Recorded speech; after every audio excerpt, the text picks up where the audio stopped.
ஹாய்ங்க, வணக்கம். இன்றைக்கி மார்கழி மாதம் 5ஆம் தேதி வெள்ளிக்கிழமை. எப்பயும் போல் பிரம்ம முகூர்த்த பூஜையை தான் பார்க்க போகிறோம்.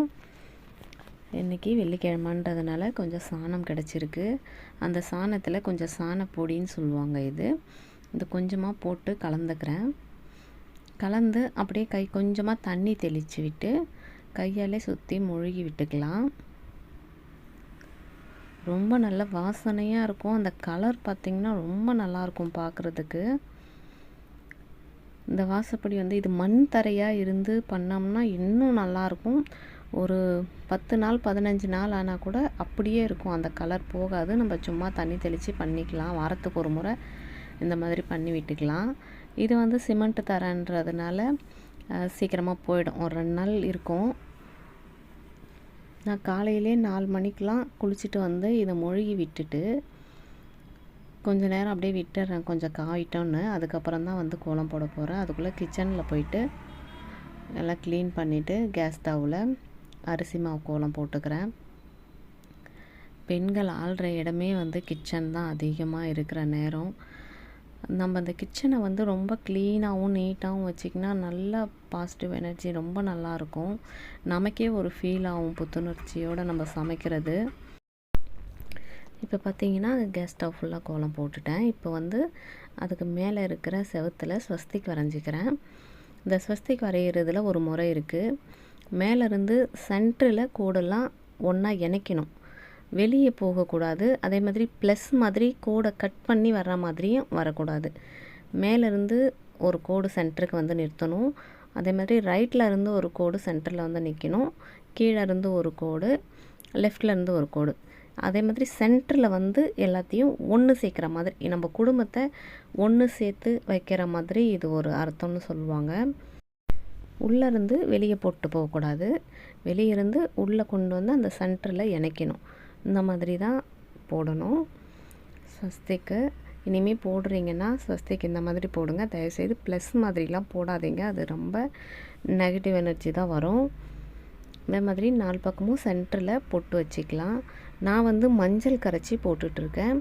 முடிஞ்ச வரைக்கும் ரெட் கலர் குங்குமம் இருந்துச்சுன்னா அதை கரைச்சி போடுங்க. நல்ல ரெட் கலர், மெரூனில் போடக்கூடாது, நல்ல ரெட் கலர் குங்குமத்தில் போடுங்க. இந்த மாதிரி 5 பொட்டு வச்சுக்கலாம். இந்த ஸ்டவ்க்கும் பொட்டு வச்சுட்டு வெளியே கொஞ்சம் காஞ்சிட்ருக்கோம். நான் போயிட்டு வெளியே கோலம் போட்டுக்கலாம். அதே மாதிரி இன்றைக்கி வெள்ளிக்கிழமை. உப்பு வாங்கி வைங்க ஃபஸ்ட்டு. கல் உப்பு. கிச்சனில் நம்ம வாங்குகிற செலவு உப்பு இல்லைன்னா பால் எப்படியும் மாதம் அந்த காசு கொடுத்து வாங்க போகிறோம். எப்பயுமே வெள்ளிக்கிழமைனா உப்பு வாங்குங்க. அதுக்காக வாரம் வெள்ளிக்கிழமை உப்பு வாங்கி வச்சுட்டு அது நிறைய சேர்த்துறாதீங்க. நமக்கு வாங்கணும் அப்படின்ற போது வெள்ளிக்கிழமை பார்த்து வாங்கிக்கோங்க. இப்போது இன்னும் ஒரு 2-3 நாளைக்கு இருக்குது அப்படின்லாம் ஆக விடாமல் கொஞ்சம் இருக்கும்போதே வெள்ளிக்கிழமை பார்த்து வாங்கி வச்சுருங்க. மகாலட்சுமி வீட்டுக்கு வந்த மாதிரி இருக்கும் கல் உப்பு வாங்கி வைக்கிறது. அப்புறம் இந்த மார்கழி மாதம் பார்த்திங்கன்னா, அந்த காலத்துலலாம் மேட்னிமோனி அதெல்லாம் இல்லாத நாள் இல்லையா? அப்போல்லாம் பார்த்திங்கன்னா பஜனை, எல்லோரும் பஜனை பாடிக்கிட்டு தெருவாக சுற்றி வருவாங்க. நம்ம வீட்டில் கன்னி பெண்கள் இருக்குது, கல்யாணத்துக்கு பெண்கள் ரெடியாக இருக்குது அப்படின்ற விதத்தை காமிக்கிறதுக்காக தான் பூசணிப்பூ கோலத்தில் வச்சாங்களாம். சாணி வச்சு பூசணிப்பூ கோலத்தில் வைப்பாங்க. எத்தனை பெண்கள் அந்த வீட்டில் இருக்கோ அத்தனை பூ வைப்பாங்களாம். பூ வச்சாங்க, ஓகே. சாணம் எதுக்கு வைக்கிறாங்க? பூ நம்ம அப்படியே கூட வைக்கலாமே கோலத்து மேலே. சாணமும் வைக்கிறாங்கன்னா அதுக்கும் ஒரு காரணம் இருக்குது. இந்த மார்கழி மாதம் 1ஆம் தேதியிலேருந்து மாதம் முடிகிற வரைக்குமே அந்த சாணத்தை வச்சு பூ வைக்கிறாங்க இல்லையா? அந்த சாணம் எடுத்து செவுத்தில் அப்படி தட்டி வச்சிருவாங்க. அது நல்லா காஞ்சிக்கிட்டே வரும். அந்த காஞ்சிக்கிட்டே வர்ற சாணத்தை எடுத்து தை 1ஆம் தேதி சூரிய பகவானுக்கு பொங்கல் வைப்பாங்க, தைப்பொங்கல். அந்த சமயத்தில் இந்த சாணம் தட்டி வச்சுருக்கோம் இல்லையா, அதை எடுத்து அதில் நெருப்பு மூட்டி எரிய வச்சு அதில் பொங்கல் வச்சு தான் சூரிய பகவானுக்கு படைப்பாங்களாம். அதனால தான் சொல்கிறது, தை பிறந்தா வழி பிறக்கும்னு சொல்கிறோம் இல்லையா? நம்ம இந்த மார்கழி மாதம் ஃபுல்லாக காலையிலே எழுந்து பிரம்ம முகூர்த்த பூஜை பண்ணிவிட்டு இந்த சாணத்தை வச்சு தானே நம்ம கோலத்தில் வைக்கிறோம் காலையிலேயே. இதை வச்சே நம்ம பொங்கல் செஞ்சு படைக்கிறப்போ நமக்கு பரிபூரணமாக அந்த கடவுளோட அருள் வந்து கிடைக்கும் அப்படின்றதுக்கான ஐதீகம்தான் அது. கோலம் போட்டு காலையில் சாணம் வச்சு பூ வச்சதுக்கு காரணம். இதுக்காக தான் சொல்லுவாங்க தை பிறந்தா வழி பிறக்கும்னு சொல்லிட்டு. அந்த காலத்தில் பார்த்திங்கன்னா கம்பல்சரி எல்லாருமே கண்டிப்பாக செய்வாங்க. காலையில் எழுந்து கோலம் போட்டு வாசப்படியில் விளக்கேற்றுற வழக்கம் இப்போவும் நிறைய ஊரில் இருக்குது. எல்லா ஊர்லேயுமே கண்டிப்பாக செஞ்சுக்கிட்டு தான் இருக்காங்க. தெரியாதவங்க சிட்டியில், டவுனில், அப்பார்ட்மெண்ட்டில் இருக்கிறவங்க அவங்களுக்கு தான் தெரியல, செய்ய முடியல அப்படின்னு சொல்லலாம். ஆனால் இப்போவும் கிராம பகுதிகளெலாம் பார்த்திங்கன்னா செய்துட்டு தான் இருக்காங்க.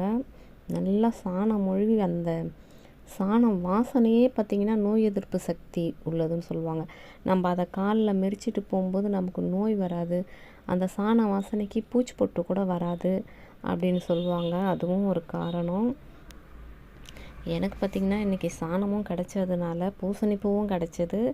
அழகாக அதையும் சாணம் வச்சு அதில் சுற்றி 5 பொட்டு வச்சுக்கிறேன். அதுக்கு மேலே ஒரு பூசணி பூவும் வச்சுக்கிறேன்.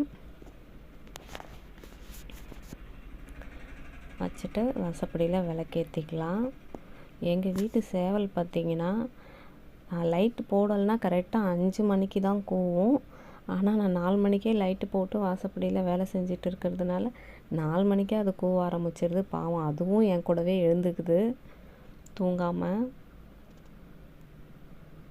இப்போது வாசப்படிக்கெலாம் மஞ்சள் குங்குமம்லாம் வச்சுட்டு விளக்கேற்றிக்கிறேன். வாசப்படியில் விளக்கேற்றிட்டு அப்படியே வீட்டுக்குள்ளே போயிட்டு விளக்கேற்றிக்கலாம். எல்லாமே நான் ரெடி பண்ணி வச்சுட்டு வந்துட்டேன். இந்த சாணம் மொழுகிட்டு இப்போது காயணும்னு விட்டுருந்தேன் இல்லையா, அப்போ உள்ளே போயிட்டு எல்லாம் ரெடி பண்ணி வச்சுட்டு வந்தேன். போயிட்டு உடனே விளக்கு ஏற்றிக்கலாம். இன்றைக்கி என்னமோ கோலம்லாம் இன்றைக்கி ரொம்ப நல்லா இருந்தது பார்க்குறதுக்கு, மன நிறைவாக. வீட்டுக்குள்ளேயும் வந்து பூஜையை முடிச்சிட்டேன், பிரம்ம முகூர்த்த பூஜை. இந்த விளக்குக்கு வந்து சுத்தமான நல்லெண்ணெய் ஊற்றி ஏற்றுறது ரொம்ப நல்லது. இந்த பஞ்சக்கூட்டு எண்ணெய்லாம் அவ்வளோவா நல்லா இருக்கிறது இல்லை. இப்போது மணி பார்த்திங்கன்னா 7, 7:30 ஆகிடுச்சு. இந்த நேரத்தில் நான் வந்து வடைக்கு அரைச்ச மாவு கொஞ்சம் ஃப்ரிட்ஜில் வச்சுருந்தேன். அதை வச்சு இன்றைக்கி வடைக்கறியும் சப்பாத்தி பூரி செய்ய போகிறேன். அந்த வடைக்கறி செய்கிறதுக்கு நம்ம இப்போ ஆவி காட்டி செய்வோம், இல்லைன்னா பொரித்து செய்வோம். அந்த மாதிரி இல்லாமல் தோசைக்கல்லில் போட்டு தட்டி அடை மாதிரி தட்டி வேக வச்சு எடுத்துக்கலாம். இப்படி செய்யும்போது எண்ணெயும் கம்மியாக இருக்கும், ஆவி காட்டுறதுனால அந்த பாத்திரத்தெல்லாம் கழுவுற வேலையும் கொஞ்சம் கம்மியாகும். சிம்பிளாக குக்கரில் வச்சு டக்குன்னு செஞ்சிடலாம். அதுக்கு கொஞ்சம் குக்கரில் எண்ணெய் விட்டு கொஞ்சம் சோம்பு, பட்டை, கிராம்பு, ஒரு ஏலக்காய், இந்த மாதிரி மசாலாலாம் கொஞ்சம் சேர்த்துக்கலாம். பொடியாக கட் பண்ண வெங்காயம், 2 பச்சை மிளகாய் வாசனைக்காக சேர்த்துருக்கேன், அது காரமாலாம் இருக்காது. போட்டு நல்லா வதக்கி விட்டுக்கலாம்.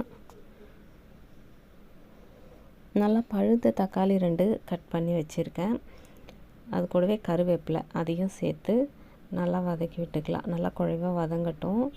கூடவே தேவையான அளவு உப்பு, இந்த வடை மாவுலேயும் உப்பு போட்டிருக்கோம், அதனால் கொஞ்சமாக உப்பு சேர்த்துக்கோங்க. மஞ்சத்தூள் தேவையான அளவு, மிளகாய்த்தூள், கொஞ்சமாக சோம்புத்தூள், கொஞ்சமாக கரம் மசாலா எல்லாத்தையும் சேர்த்து நல்லா வதக்கி விட்டுக்கலாம். இந்த வடைகறிக்கு வந்து ஃப்ளேவர் கொடுக்குறதே அந்த கரம் மசாலாவும் அந்த பட்டை, லவங்கம், அந்த மசாலா வாசனை தான் ரொம்ப நல்லா இருக்கும். இப்போ அந்த அடையை தட்டி வச்சுருக்கோம் இல்லையா, அதையும் எடுத்து நல்லா உதிர்த்து வச்சுக்கிறேன். அந்த மாதிரி உதிர்த்து அந்த தக்காளி நல்லா குழைவாக வதங்கினதும் அதுலேயே சேர்த்துக்கலாம். சேர்த்து நல்லா கலந்து விட்டு தேவையான அளவுக்கு தண்ணி சேர்த்து குக்கர் மூடி ஒரு 2 விசில் விட்டால் போதும். இதில் வேகிறதுக்கு ஒன்றும் இல்லை, சும்மா 2 விசில். அதெல்லாம் ஒன்று சேரணும் இல்லையா மசாலாலாம், அதுக்காக. அது விசில் வைக்கிறதுக்கு வச்சுட்டு நான் சப்பாத்தியும் செஞ்சுட்டேன். கொஞ்சம் மாவு வச்சுருக்கேன், பூரி செஞ்சுக்கலாம் குழந்தைங்களுக்குன்னு. இப்போது கொத்தமல்லி தழையை தூவி சாப்பிட வேண்டியது தான்.